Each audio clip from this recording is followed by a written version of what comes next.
सो hi friends, आप सभी कैसे हो। आप सभी का स्वागत है आज के इस हमारे लेटेस्ट क्लास में दोस्तों। दोस्तों, आप सभी को पता है आज हम आपके लिए इंटरमीडिएट का दोस्तों एग्जामिनेशन 2024 का जो है एनुअल एग्जामिनेशन हूबहू उसी के टाइप पर हम लोग दोस्तों आज के इस क्लास में हम लोग क्वेश्चंस आंसर करने वाले हैं, ठीक है ना। जिसमें आके आपका 100 ऑब्जेक्टिव होगा और बाकी जो आपका दोस्तों उसमें से 50 आपको बनाना है, ठीक है ना। तो आइए आज 100 में से 50 का आप लोग को टारगेट लेकर चलना है। आप लोग कोशिश करिएगा दोस्तों, कम से कम तो अगर आप कितना भी कमजोर छात्र हो तो 60 क्वेश्चंस बनाने का प्रयास करिएगा 100 में से, ठीक है ना।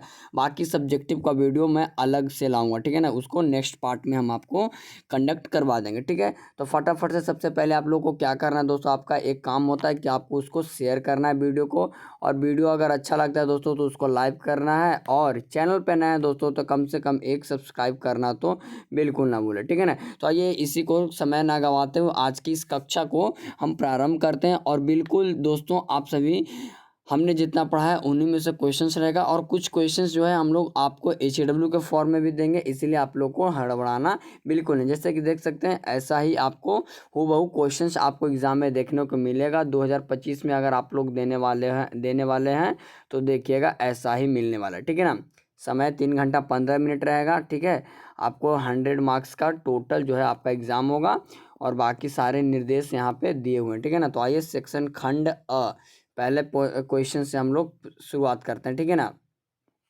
चलिए, सबसे पहला क्वेश्चन आपके स्क्रीन पे दिख रहा होगा दोस्तों। क्या कहता है कि उसने कहा था शीर्षक कहानी में सूबेदारनी ने युद्ध भूमि में अपने पति और पुत्र को बचाने के लिए किसे कहा था। तो याद रखिएगा किसे कहा था सूबेदारनी ने। तो सूबेदारनी ने लहना सिंह से कहा था कि जिस तरह तुमने मेरी बचपन में जान बचाई थी उसी तरह मेरे पति और पुत्र की भी जान बचाना। इसलिए option number A is the correct answer, ठीक है ना।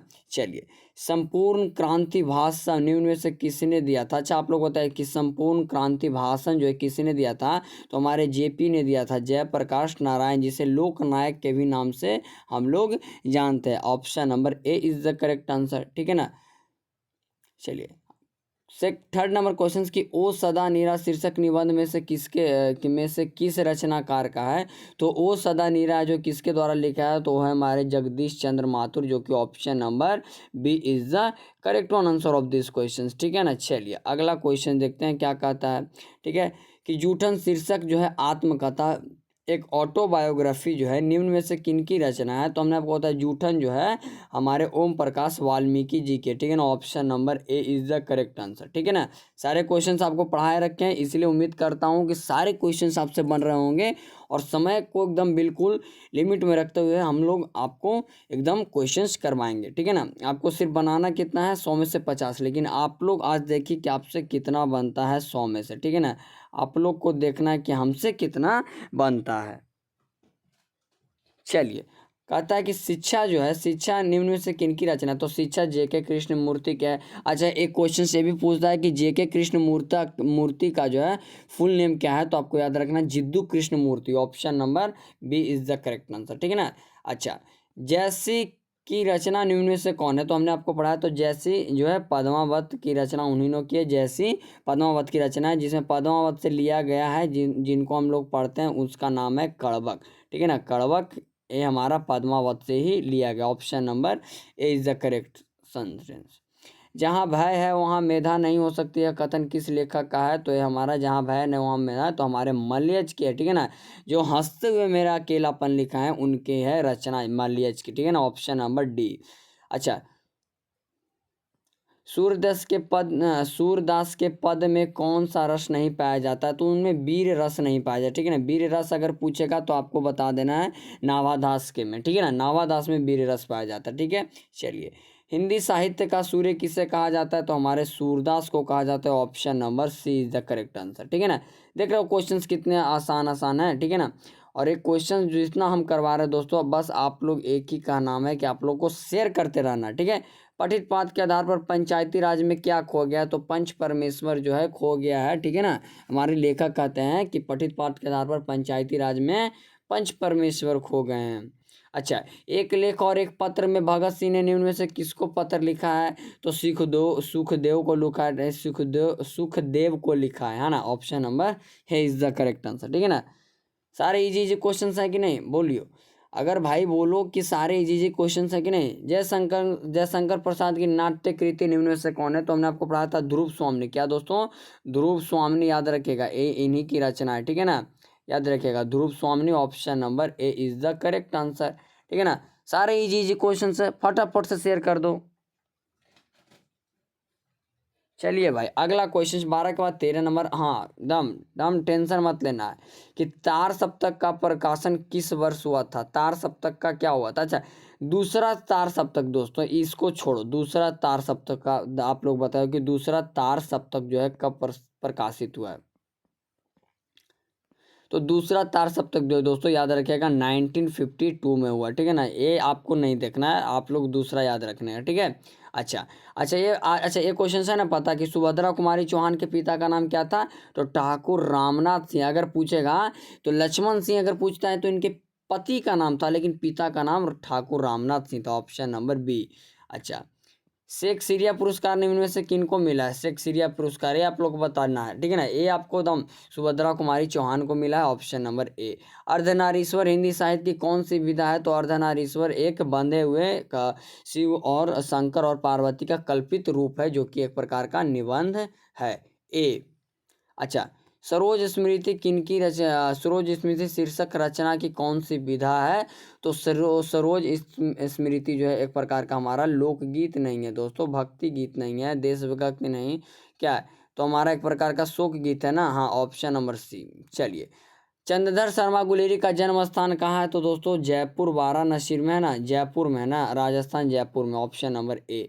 रामधारी सिंह दिनकर का जन्म स्थान कहाँ है, तो सिमरिया बेगूसराय, याद रखिएगा, option number A is the correct. अच्छा दोस्तों, अगर आपको कोई क्वेश्चंस का आंसर गलत लगता हो दोस्तों, तो आप लोग लास्ट में कमेंट में जरूर बता देना, ठीक है ना।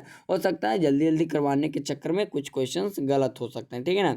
चलिए, इसके लिए आपको हड़बड़ी नहीं लेना है कि नहीं आता है इनको, कोई दिक्कत नहीं है, जैसी मन आपकी। संस्कृति के 4 अध्याय के रचयिता Ramdhari Singh Dinkar, option number c is the correct answer. चलिए, अज्ञे का जन्म स्थान क्या, अच्छा अज्ञे का जन्म स्थान क्या है, तो नहीं, अज्ञे का जयपुर नहीं, कुशीनगर उत्तर प्रदेश है, या फिर जयपुर, इन्हीं दो में से होगा, देख लीजिएगा, इसको स्टार मार्क कर रख लीजिए, ठीक है ना।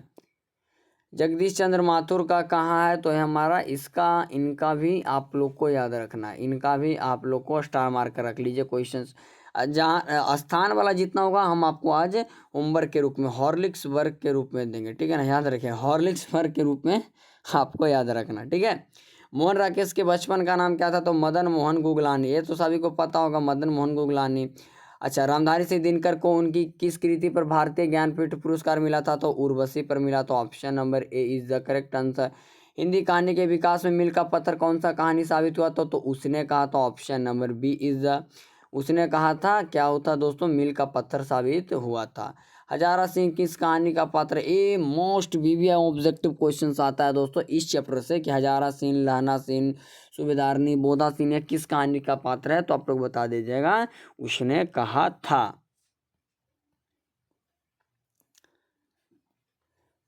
कल देखते नहीं यह रेशम से कढ़ा हुआ सालू, यह उक्ति किस क्या किस शीर्षक पाठ की है, तो हमारे उसने कहा था, option number A is the correct answer, ठीक है ना। अच्छा, महेश्वर किस कहानी का पात्र है, तो महेश्वर तो आप सभी को पता होगा किस कहानी का पात्र है, ठीक है ना। महेश्वर हमारे रोज कहानी का पात्र है। अगर रोज कहानी की नायिका पूछेगा तो हम इसमें आपको बता देना कि मालती है, ठीक है ना, मालती दीदी। हाँ, इसके बच्चे का नाम क्या है, तो टीटी नाम है। अच्छा, इसमें लेखक क्या है, दूर के रिश्तेदार के इनके भाई लगते हैं। अच्छा, कुंती किस एकांकी की पात्र है, तो कुंती जो है दोस्तों सिपाही की माँ, और इसकी सिपाही की माँ के इसके मानक के माता का क्या नाम था, बिसिनी था, ठीक है ना, याद रखिएगा क्या था दोस्तों, बिसिनी था। इनकी पड़ोसी, बिसिनी की पड़ोसी कौन थी दोस्तों, तो कुंती थी, और कुंती ही सिपाही की माँ की पात्रा है एकांकी, ठीक है ना। कविता के नए प्रतिमान के रचयिता निम्न में से कौन है, कविता के नए प्रतिमान, हाँ ये याद रखें, ये जिसने बता दिया भाई मानूंगा कि उसको सच में आपने ऑब्जेक्टिव, अगर HW के फॉर्म में रखते हैं तो आपने सच में HW ऑब्जेक्टिव किए हैं, ठीक है ना। चलिए, सच है जब तक मनुष्य बोलता नहीं तब तक उसका गुण दोष प्रकट नहीं हो सकता, या उसके किस पार के, तो बातचीत है, जिसके लेखक हैं हमारे बालकृष्ण भट्ट, BK भी हैं, ठीक है ना, बालकृष्ण भट्ट। डॉक्टर अंबेडकर राष्ट्रीय पुरस्कार निम्नलिखित में से किनको मिला था? तो हमको हमारे ओम प्रकाश वाल्मीकि को मिला था। किनको मिला था बताइए तो आप लोग, किनको मिला था? तो डॉक्टर राष्ट्रीय ओम प्रकाश। अच्छा, ये आपको कन्फ्यूजन हो रहा है, आप लोग थोड़ा सा देख लेना। इनसे ये ना कराओ भूखे रहे लोगों, इनसे गंदगी में ना घसीटो, या उगती किस पाठ के इनसे ये ना कराओ? तो ये हमारा दोस्तों, इनसे हमारा क्या कहता है, जूठन, जूठन से लिया गया, ठीक है ना। Option number B. Pandit Ram और पंडित वैद्य पिताजी किस कहानी के पात्र है? तो हमारे तिरिच के हैं ना, तिरिच के ही होंगे। हाँ। जसवीर और जनेसर किस आत्मकथा के हैं? तो ये हमारे जसवीर और जनेसर जो है दोस्तों, ये हमारे शिक्षा के तो है नहीं, बातचीत के तो है नहीं, तो ए जूठन के ही होंगे, ठीक है ना, रोज के तो होंगे नहीं। प्रेम खनायक काव्य धारा, हाँ ये बड़ा अच्छी बात है दोस्तों, ये आ गया काव्य खंड का ऑब्जेक्टिव क्वेश्चंस कि प्रेम खनायक काव्य धारा के कवि कौन है? तो मलिक मोहम्मद जैसी जी हैं, ऑप्शन नंबर सी। अगर दोस्तों आपको कोई गलत आंसर अगर आपको लगता है कि हमने अगर गलत बताया, तो आप लोग लास्ट में थोड़ा सा रुक कर कमेंट में बता देना कि इसका कौन सा राइट होगा, ठीक है ना, हम उसे देख लेंगे। गाढ़ी प्रीति न जल भे, यह पंक्ति किस कविता से है? गढ़ी प्रीति, तो हमारा गाढ़ी प्रीति नैन जल भेई, ये हमारा सूरदास के पद से है ना। हाँ, ऐसा ही कुछ होगा। कवि कराल दुकाल दारुन सब कुभाती कुसाजू, यह पंक्ति। हाँ, थोड़ा सा यार ये सब याद रखना। आज ना थोड़ा सा ज़्यादा हेजिटेशन हो रहा है, पता नहीं, लगता है बहुत दिनों के बाद क्लास करवा रहे हैं ना, इसी के लिए। डरा हुआ मन बेमन जिसका बाजार रोज बजाता है, यह पंक्ति किसका है? तो ये हमारा अधिनायक का है, ठीक है ना, याद रखिएगा। चलिए, कि जन बुलाओं से गांव घर के रीढ़ झुराती है, यह पंक्ति किस शीर्षक से है? तो हमारे गांव का घर से लिया गया है, option number B is the correct answer. चलिए थोड़ा सा फास्ट करते हैं। जिस पुरुष में नारी तो नहीं अपूर्ण है, ये हमारे अर्धनारीश्वर से, अर्धनारीश्वर के लेखक कमेंट में बताइए कि रामधारी सिंह दिनकर हैं। आप लोग कमेंट नहीं कर तो गलत बात है ना। चलिए, ओ सदा नीरा शीर्षक पाठ नदी की चर्चा, तो उसमें गंडक नदी की चर्चा। ओ सदा नीरा के लेखक का नाम बताइए। आज तक जो सुना नहीं था कि कांटों से चुभने से मर जाते हैं, किसकी पंक्ति है? तो हमारा जो है तिरिच से है ना, तिरिच, या फिर हंसते हुए मेरा केला पर तो होगा नहीं, तिरिच। कहानी किस प्रकार की रचना है? तो हमारे मनोवैज्ञानिक है, ठीक है ना, साइकोलॉजिकल जो है। गैंग्रीन शीर्षक रचना के रचयिता निम्न में से कौन है? गैंग्रीन किसमें हुआ, किसके कहानी में उल्लेख हुआ है? तो गैंग्रीन नामक रोग हमारा अज्ञे जी में हुआ है ना, ऑप्शन नंबर ए। तिरिच शीर्षक पाठ में तिरिच क्या है? तो तिरिच एक प्रकार का हमारा विषैली कीड़ा है, जिसको काटने से मृत्यु भी हो सकती है, ऑप्शन नंबर ए होगा। दलित साहित्य का सौंदर्य शास्त्र के रचयिता कौन है? तो ओम प्रकाश वाल्मीकि होंगे ना। पुंडलिक जी का संबंध निम्न में से किनसे है? तो वो सदा नीरज से ना, ऑप्शन नंबर बी होगा। सिपाही की मां एकांकी में से निम्न अरे यार क्या हो रहा है। हाँ, बैठ सा, रुको रुको रुको। सिपाही की मां एकांकी में से निम्न में से कौन की पात्रा नहीं है? तो इसमें मालती नहीं, मालती तो हमारे रोज की है ना, मालती रोज की है। चलिए ऑप्शन नंबर डी। उन दिनों गांव में मरने वाले पशुओं को उठाने का काम भी चूहे क्या है, चूहे के था। अरे यार क्या था यह पंक्ति किस पाठ से? तो चूहे का एक ही किसमें लिया गया दोस्तों, नाम जो है चूहे जाति का। तो ये चूहे जाति का दोस्तों हमारे वो जूठन में ना, जूठन के लेखक ओम प्रकाश वाल्मीकि हैं। बिना वेतन के लिए एक शब्द क्या होगा? अवैतनिक होगा। बिना वेतन के अवैतनिक होगा। कलम की कमाई खाने वाले के लिए एक शब्द क्या होता है? तो अल्पजीवी नहीं, दीर्घजीवी होता है, जो कलम की कमाई खा रहा है, ना कि जैसे तैसे, ठीक है ना। जहाँ पुस्तकें छपती हो उसे क्या कहते हैं? निर्माणशाला कहते हैं, मधुशाला नहीं कहते हैं यार। जल में रहने वाली सेना के लिए एक शब्द है, तो उसे हम लोग वीर सेना नहीं, नौ सेना कहते हैं। भू सेना जो धरती पे रहता है, वीर सेना जो हवाई सेना अलग होता है, ठीक ना। जो फल आहार करता है उसके लिए एक शब्द क्या? जो फल आहार करता है उसे फलहारी कहते हैं, ठीक है ना। जैसे आप लोग कभी फास्टिंग पे रहते हो तो फलहारी रहते हो ना। बहुत कम समय में दोस्तों इस चैनल पे आपको हर एक चीज़ का ऑब्जेक्टिव कराया जाएगा।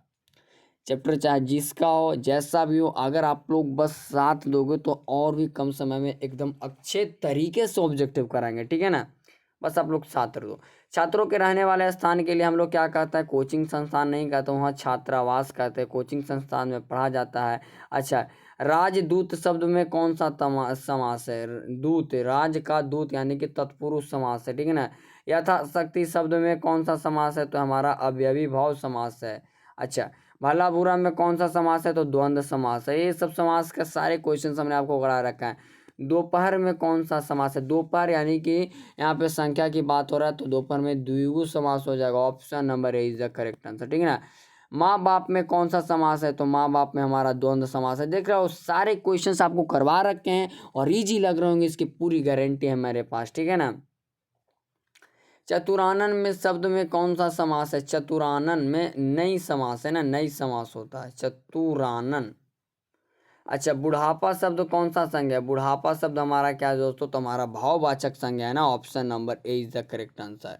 अच्छा, पाटलिपुत्र कौन सा संज्ञा है, तो पाटलिपुत्र कहने से एक ही चीज का बोध हो रहा है, और ए यानी कि व्यक्तिवाचक संज्ञा। अगर आपको गलत लगता है भाई मेरे, तो आप लोग कमेंट में बताइएगा, ठीक है ना। और फटाफट से एक बार दम जम के शेयर कर दो, क्योंकि ग्रामर का क्वेश्चन आ गया है। और वीडियो उम्मीद करता हूँ 100% अच्छा लग रहा होगा दोस्तों। एक्सप्लेनेशन विथ हम क्वेश्चंस करवा रहे हैं, ठीक है ना। गुच्छा, गुच्छा एक प्रकार का समूह संज्ञा होता है ना, समूहवाचक संज्ञा होता है। चीनी शब्द कौन सा संज्ञा होता है, तो व्यक्तिवाचक संज्ञा होता है, ठीक है ना। निम्नलिखित में से कौन सा शुद्ध शब्द है, शब्द है, तो आशीर्वाद जो है, आशीर्वाद का जो आशीर्वाद, ये b is the correct answer है ना, b is the correct answer, ठीक है, ऑप्शन नंबर बी। चलिए, निम्न में से कौन शुद्ध क्या है दोस्तों, कि निम्न में से शुद्ध शब्द कौन है, तो शुद्ध शब्द जो है दोस्तों हमारा क्या होता है, प्रशंसा। प्रशंसा ऐसे होता है, ऐसे होता है। Option number A is the correct answer.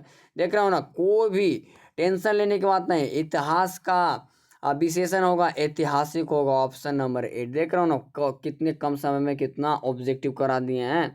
हाँ, अभी 17 मिनट ही हुए हैं और हमने 70 क्वेश्चंस कर लिए हैं कि लोक शब्द का विशेषण का होता है, तो लौकिक होता है। ऑप्शन नंबर बी होता है। भारत का विशेषण क्या होता है, भारतीय होता है। देखो दोस्तों, अगर जिसमें अगर नहीं समझाना, उसमें अगर बेकार का अगर हम लोग टाइम पास करें दोस्तों, तो क्या उससे कोई फायदा है, कुछ फायदा नहीं है। कौन पसीना करना मुहावरे का अर्थ होता है बहुत परिश्रम करना। अब इसी में अगर अब 2 मिनट ले ले तो इसका क्या फायदा, कुछ फायदा नहीं है।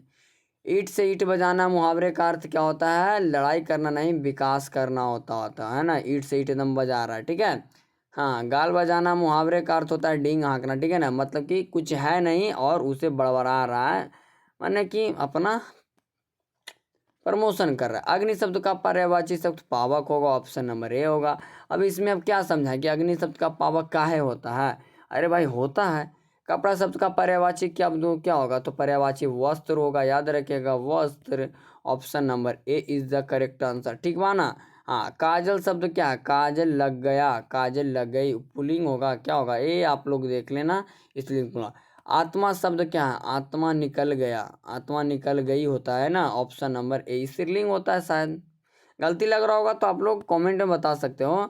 प्राण निकल गई, ये भी स्त्रीलिंग होती है ना, प्राण निकल गई। पुरस्कार शब्द का विलोम क्या होगा, विलोम पुरस्कार यानी कि दंड। पुरस्कार मतलब सम्मान मिलना, इसको क्या हो जाएगा, विलोम पूछ रहा है तो दंड होगा। Option number B. अनुराग शब्द का विलोम क्या हो जाएगा, विराग हो जाएगा। Option number A is the correct answer, A वाला एक सब बहुत अच्छा है। चलिए, कि कृपा शब्द का विलोम क्या होगा, तो कृपा शब्द का, कृपा का मतलब क्या होता है, दया का मतलब वही होता है कृपा, आशीर्वाद का मतलब, करुणा का भी मतलब होता है कोप हो जाएगा ना, कोप ही होगा, कोप का मतलब हो जाएगा वही। हाँ, गणतंत्र शब्द का विलोम क्या हो जाएगा, गणतंत्र यानी कि हो जाएगा हमारा राजतंत्र हो जाएगा, ठीक है ना। ऑप्शन नंबर ए।